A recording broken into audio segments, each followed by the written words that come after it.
Dans le monde de la peinture sur figurine, il y a beaucoup d'outils qui sont très connus, qui vous permettront de vous améliorer, mais il y en a aussi beaucoup qui le sont beaucoup moins, et qui vous permettront tout autant de vous améliorer, et donc sur le long terme, de vous faciliter et de vous faire gagner beaucoup de temps. Évidemment, comment commencer sans parler tout simplement du plus important, la peinture. Il y a énormément de gammes de peinture, Games Workshop, Vallejo, Eke Interactive, Green Stuff World qui sont les 4 les plus connus et personnellement les 4 que j'utilise. Games Workshop est forcément la gamme Citadel est forcément la gamme plus connue, mais malheureusement c'est la gamme qui coûte le plus cher avec les plus petits pots et très honnêtement les pots de moins bonne qualité, en tout cas à mon avis. J'ai changé tous les pots dans des pots justement de dropper bottle qui me permettent justement de doser avec une pipette, enfin bref, qui me permettront justement d'être plus rigoureux et donc de m'améliorer, enfin pas de m'améliorer mais de gagner du temps, sans parler du fait que ça évite de devoir en racheter car certaines peintures sèchent très facilement.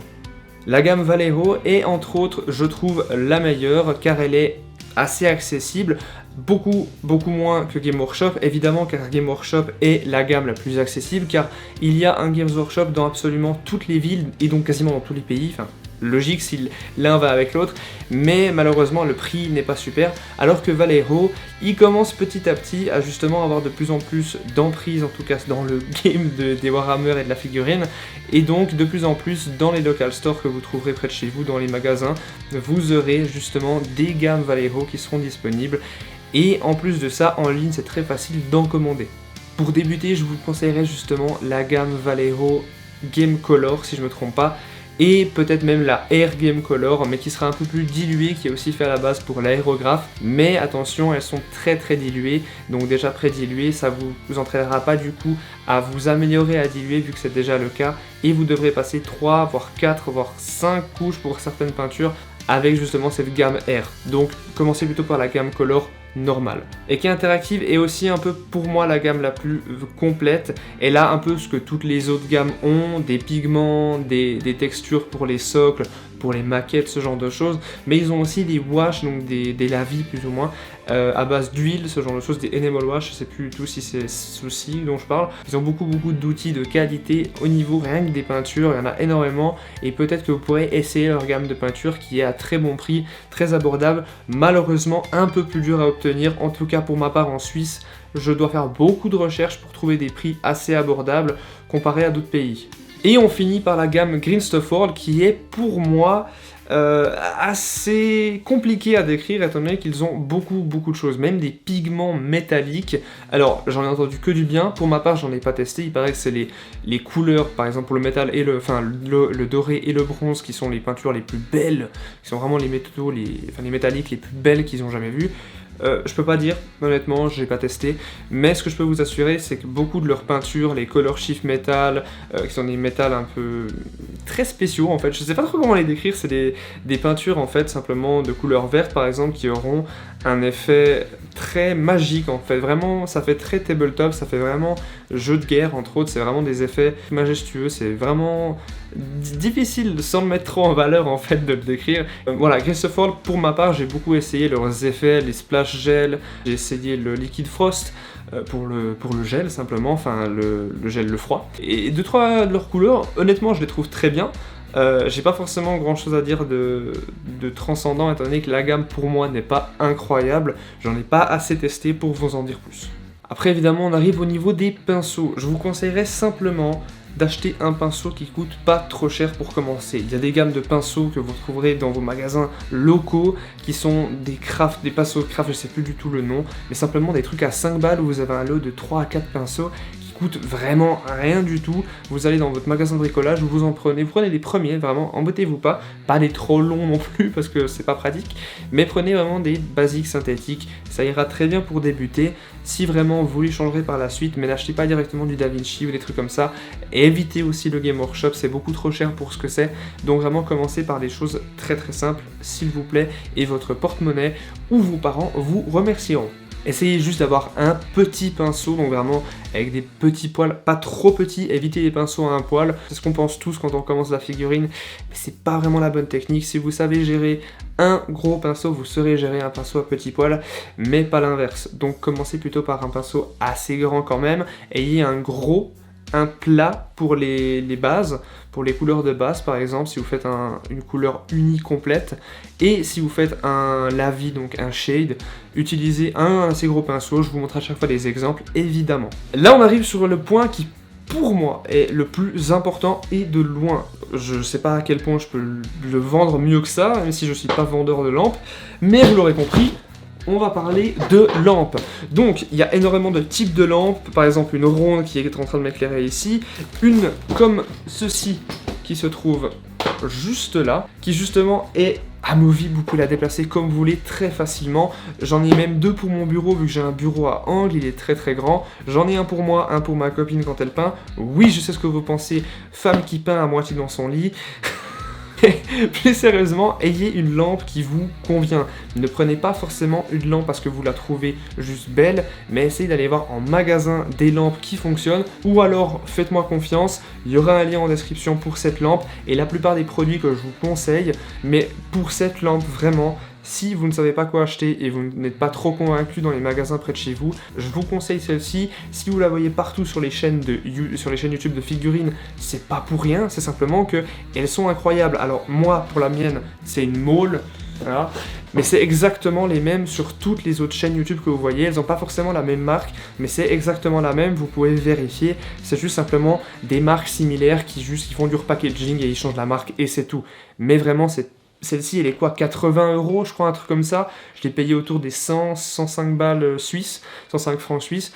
Donc vraiment, c'est très abordable et surtout, c'est indispensable. Ça vous permettra d'avoir une très bonne vision de ce que vous faites et pas de vous réveiller le lendemain et de vous rendre compte que tout ce que vous avez fait le jour d'avant est complètement ruiné parce que vous n'avez pas une bonne lampe. Une lampe jaune n'est vraiment pas conseillée, donc une lampe extrêmement chaude. Il faut une lampe plutôt assez froide, autour des 6500 Kelvin, c'est l'idéal. Et celle-ci, si je ne me trompe pas, elle en fait 6500 précisément. Et donc, voilà, elle est juste super.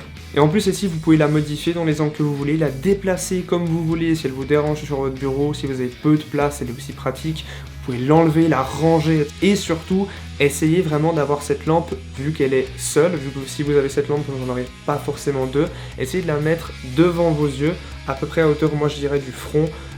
Ça dépend en vrai des gens, mais pour ma part, je le mets un tout petit peu au-dessus de ma tête quand je suis assis, et incliné en direction d'où regardent mes yeux, comme ça, la figurine est éclairée d'une manière assez logique pour que mes yeux comprennent plus facilement et fassent la liaison.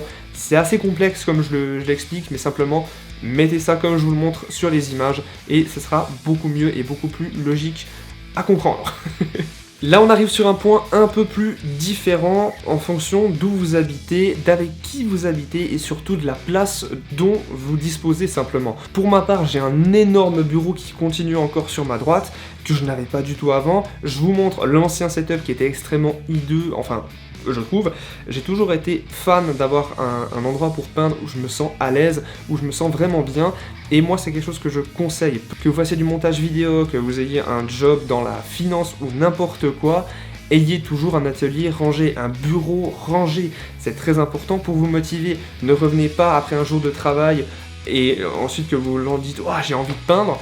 et vous dites « Merde, j'ai oublié encore de nettoyer hier soir, donc je dois passer 15-20 minutes à nettoyer tout le bordel que j'ai fait hier soir avant de pouvoir peindre. » Vous allez avoir la flemme, vous allez vous poser dans votre lit, peut-être manger un truc et dormir, et au final vous n'aurez même pas peint. Donc c'est pas forcément la meilleure chose à faire. Ce que je vous conseille, c'est à chaque fois de ranger dès que vous avez fini, et comme ça le lendemain, c'est tout bon, c'est tout beau et c'est tout propre.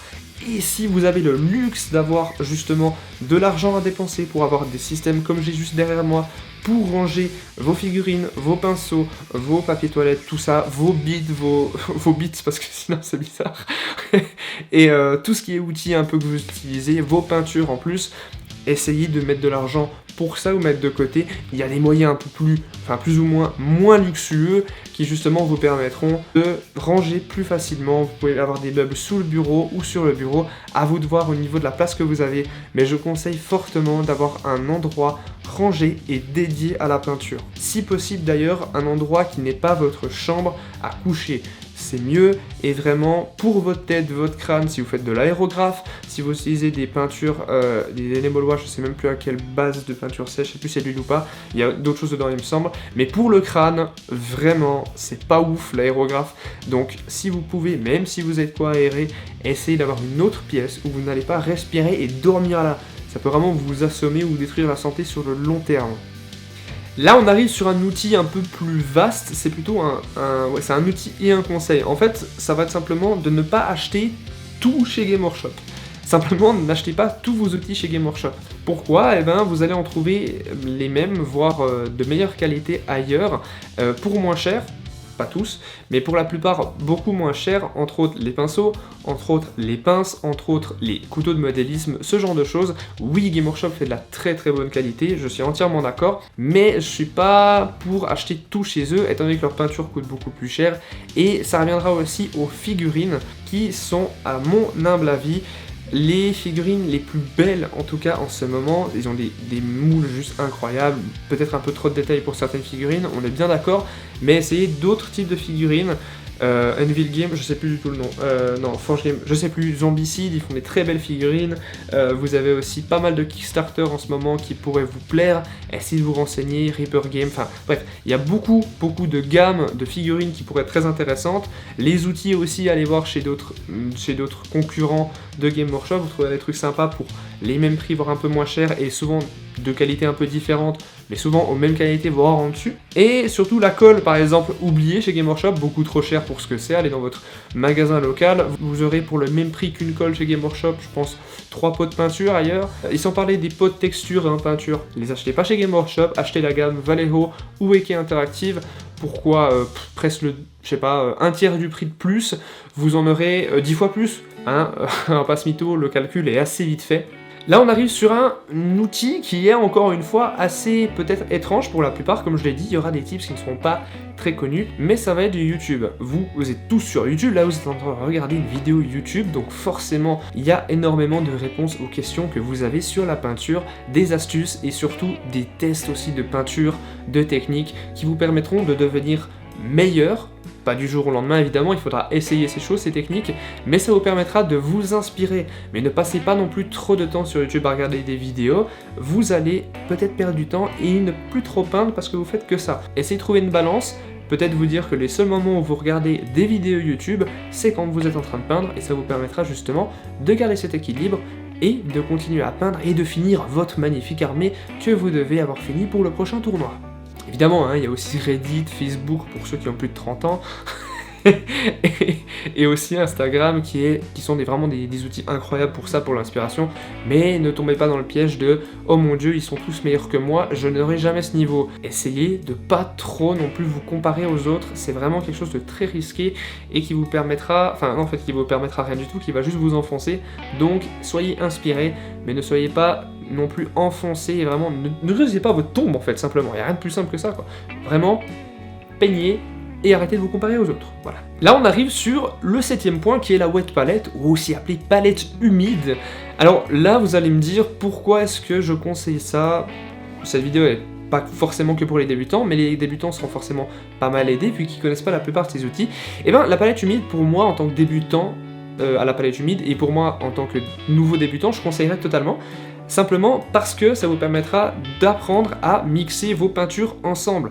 Pour le wet blending que vous ferez plus tard, les dégradés, que vous ferez peut-être dans l'avenir, et ben c'est très intéressant. Et surtout ça vous permettra, comme je l'ai dit, de mélanger les peintures, et donc d'apprendre un peu plus la color théorie qu'on verra dans une autre vidéo.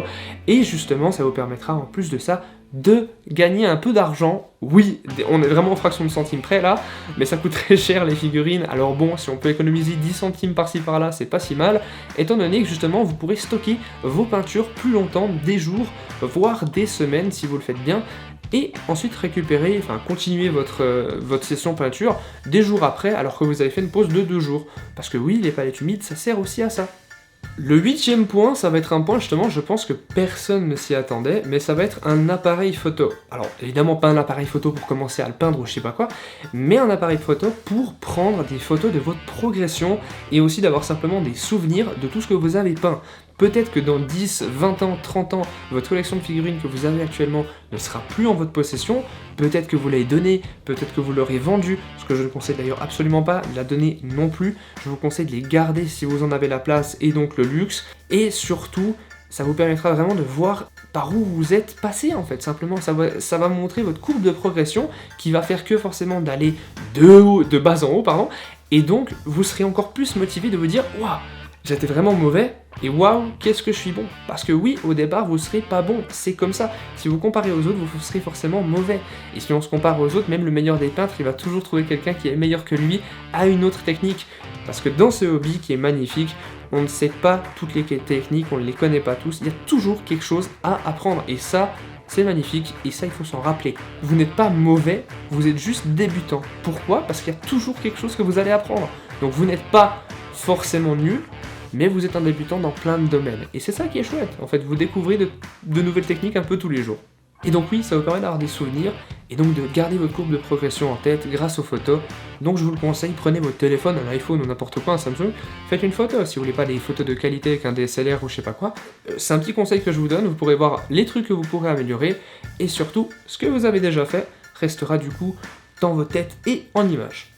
Le point numéro 9 est aussi un point très important. J'ai parlé de beaucoup d'outils, de petits tips comme ça, et n'ayez pas peur d'utiliser ces outils. N'ayez pas peur d'utiliser les nouveaux outils, que ce soit des outils électriques, si vous êtes jeune, essayez avec vos parents, et si vous êtes peut-être un peu maladroit, essayez avec quelqu'un d'autre au cas où vous avez peur de vous couper, on sait jamais, moi ça m'arrivait plein de fois de me couper, j'étais content d'avoir un pote à côté de moi parce que je m'étais planté vraiment violent, et voilà, essayez juste des choses, si vous voulez progresser, vous allez forcément devoir vous blesser, c'est pas forcément ce que je voulais dire, vous allez forcément devoir faire des erreurs, voilà, et surtout, il faut essayer, parce que sinon, vous allez jamais progresser en fait, simplement. Et voilà, là, ce sera le point le plus important pour tous les fans de Warhammer 40 000, et c'est évidemment d'avoir une perceuse, une Dremel ou je sais pas quoi, ou une perceuse à main, pour percer les trous de tous vos bolters, parce que oui, il faudrait percer les trous de canon de vos bolters, sinon vous allez vous faire incendier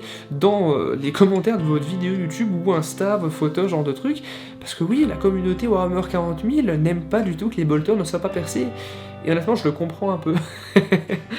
Sur ce, portez-vous bien, bonne peinture, et surtout, à la prochaine pour de nouvelles astuces, et on verra pas mal de choses, évidemment, par la suite sur cette chaîne YouTube. Votre avis en commentaire est toujours le bienvenu, tout ce dont vous avez besoin est en description, les petits raccourcis pour acheter les produits, justement, que je vous ai conseillés, certains le seront, certains ne le seront pas. Portez-vous bien, allez me finir cette armée que vous êtes en train de faire et que vous n'avez toujours pas fini. Portez-vous bien, des bisous, et à la prochaine.